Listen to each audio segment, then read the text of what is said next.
Shabbat Shalom, um, Israel.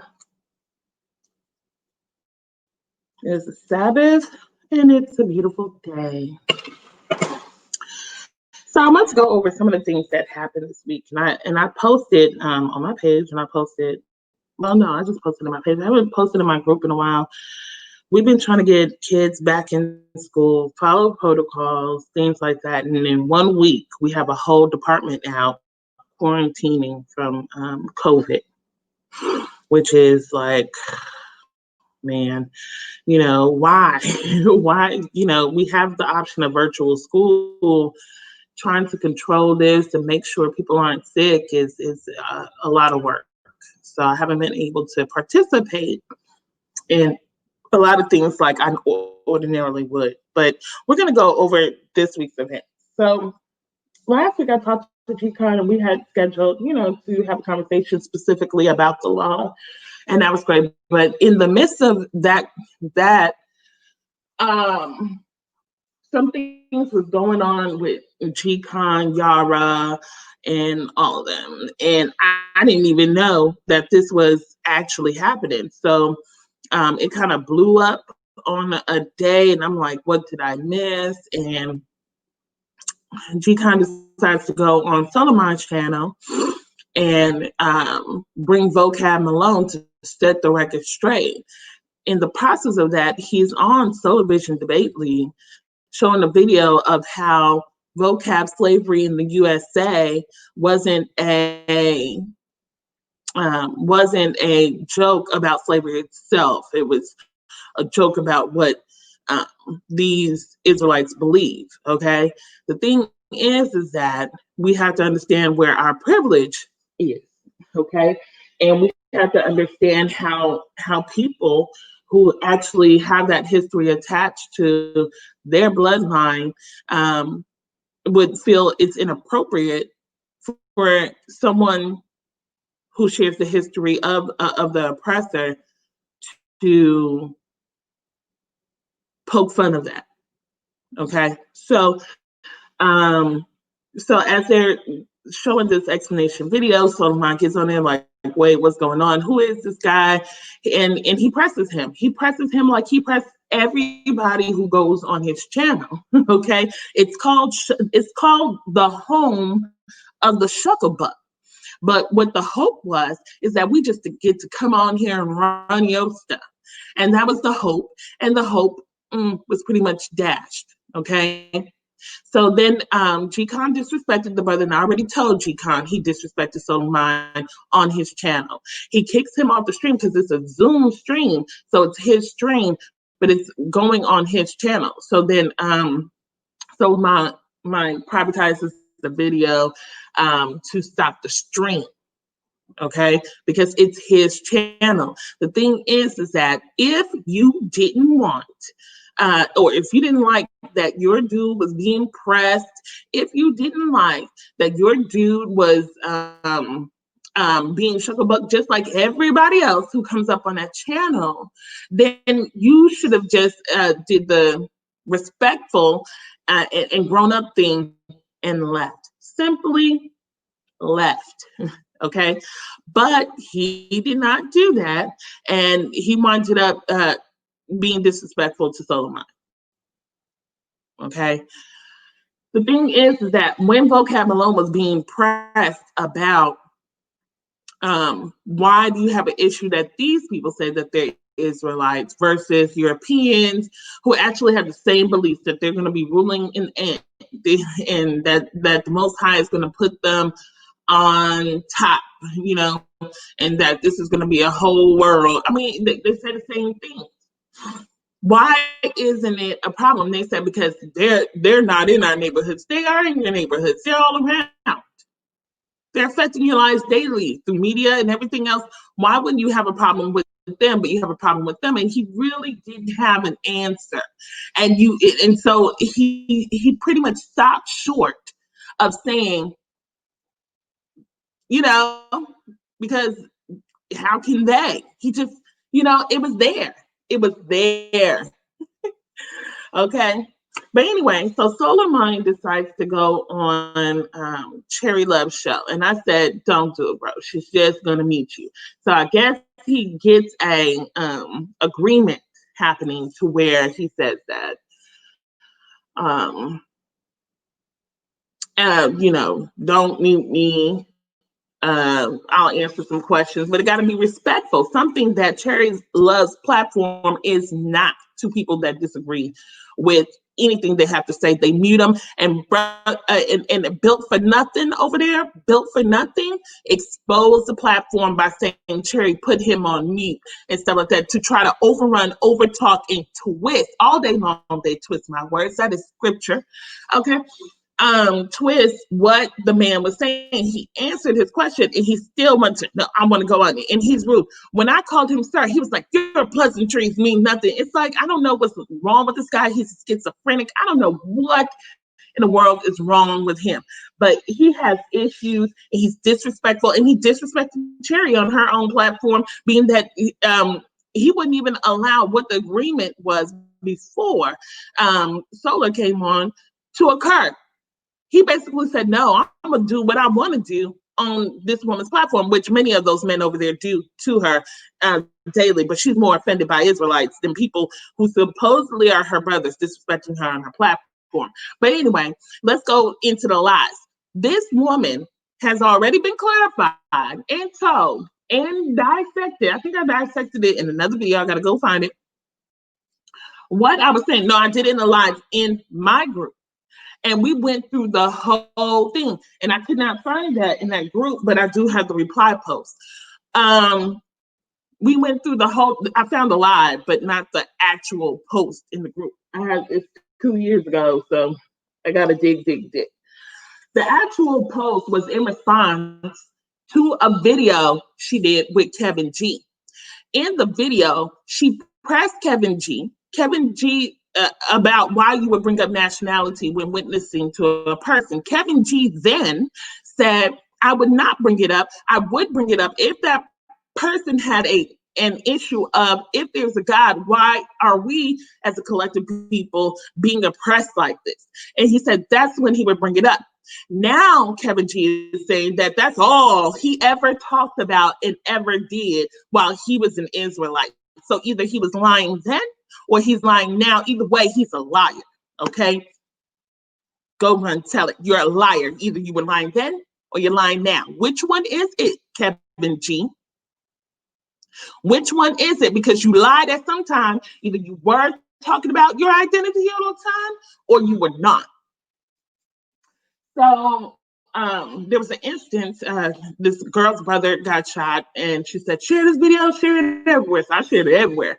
But in my group, I gave the commentary, and I said, this would be a situation where somebody would bring it up like, this is happening because of these curses and these things that are placed upon us because we are out of alignment with our God.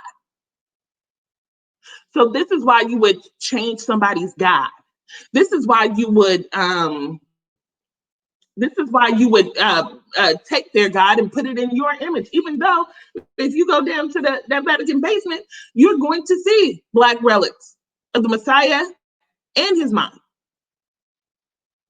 But we're not going to address that. But anyway, so I said in the post, this is an example of why we would speak about nationality and what's going on and how the Most High is dealing with us in the collective. But there's good news, right? And so this is an example of that. And then she said, then I said, I wish you would call her brother a heathen should she become an Israelite or believe that. Because she said, if you are bringing up nationality, you ain't nothing but a heathen. You know how she talks. She's reckless with her mouth. She does not exemplify or put forth the image of Christ in any way. She'll stand with the word on her platform, have the word on her platform and call people ends and all this other stuff, claiming that she's a delivered hood rat. So I wish you would is an idiom. Okay? Like, I wish so and so would. I wish you would. Okay? It is an idiom. And this is why they cannot exegete the Bible, because they don't know when idioms are being used. They don't know when uh, uh, uh, imagery is being used. They don't know. This woman had the nerve to call me ever learning, but you stay online 20, 40 hours a week trying to learn the Bible, trying to do word studies. All of a sudden, you putting stock in the language. Now, keep in mind, these people say, oh, well, you're not Hebrew, you're not Israelites because you don't have the language, you don't have the religion, you don't have the book. Okay, well, what happened in the African diaspora? Do we have the African languages, religions, and all that? No, but undoubtedly we're African. So there's a double standard there. There's a double standard there. You know what happened in slavery. It's almost making fun of Black people for what happened in slavery. We do know that there are Jews today on the west coast of Africa. We know that they existed long before then. We know that there was a Jew who was a slave. And when he came here, he didn't know why nobody knew about him. We know that. Tudor Parfit sat down with Moray Brown and confirmed that what?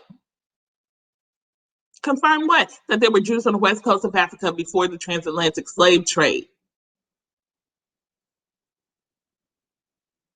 The Spanish Inquisition was real and documented.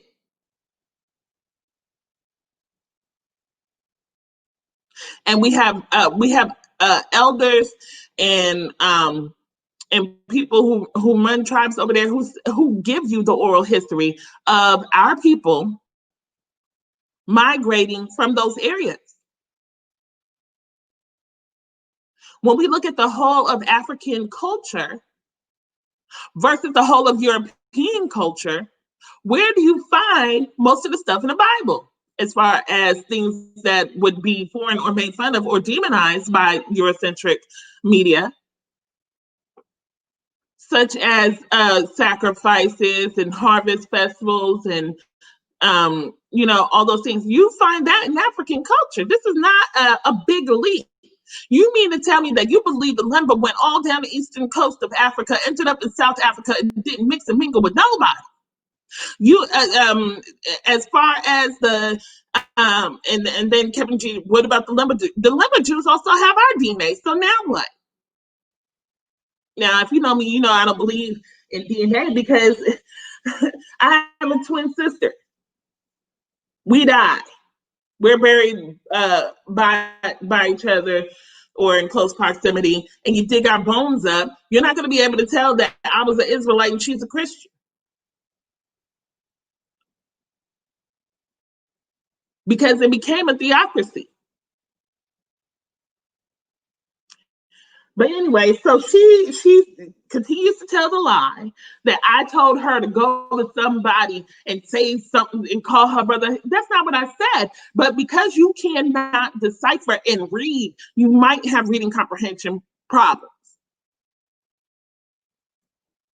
Well, there's no mic to it. You do.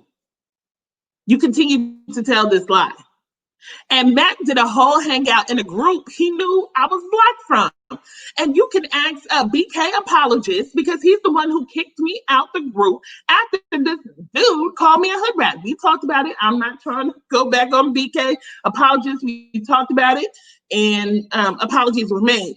But I wasn't even in the group. So that's how disingenuous and lying, and Matt knew it because I talked to him about it, and we have a whole, I think it's like several, it's like we talked back and forth for several times about it. So he knew I was not in that group. So he issued a challenge to me, and Margie came back to me and told me, he's challenging you, come over there. And I was like, I can't, I'm blocked from that group. And he knows that. But these people call themselves Christians. That's why I don't call them Christians anymore. I call them UAs, urban apologists, because there is nothing Christ-like about them. They are deceptive and they are liars. The fact that you're an alleged woman, Cherry, and you bring up my child in your trash bag conversations, you should have known that you was going to be exposed for bringing my 2-year-old, my baby, into your trash bag conversations. You tried your life. And I don't care what kind of delivered hood rap you think you are. You're not ready for this at all. And you will never come down to Texas to make my day. Keep my child out of your mouth. I don't talk about your children, even though their mama is online 20, 40 hours. How can you be parenting?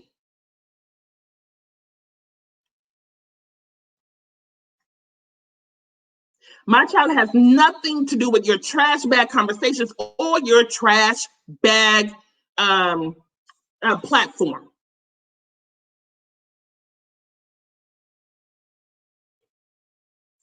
And so some people was like, well, she wasn't exactly talking about your child. She was talking about you as a parent, but she painted a picture of my child and what her life must be like. And she's never been down to Texas. I don't even know this woman. Did she paint her as the reading 2-year-old, happy, top of her class 2-year-old? Or did she paint her like she must have flies in her eyes and neglected because she disagreed with what I believe? And then she said she talked about my child because she believes I'm a racist, something she can't even prove. How am I racist? Just because I believe that Christ is black, which is the truth? Get out of here. Then you said, oh, I believe he was Arab. Well, according to the Arabs' own history, they didn't get in that land to 630 AD. That's like believing every that America was always white because that's the majority population. It makes no sense. So anyway, I just wanted to set the record straight. I don't know why this woman keeps on lying on me. She won't even really have the conversation without her being able to control the narrative and have the mute button and all this other stuff. And as an alleged woman, she should know. She should know that bringing up people's children in conversation is a call to get your ass whooped. She should know that. She knows that. And I'm not going to stop coming for her because she brought my child up in a trash bag conversation and she's unapologetic about that and she keep on doing it.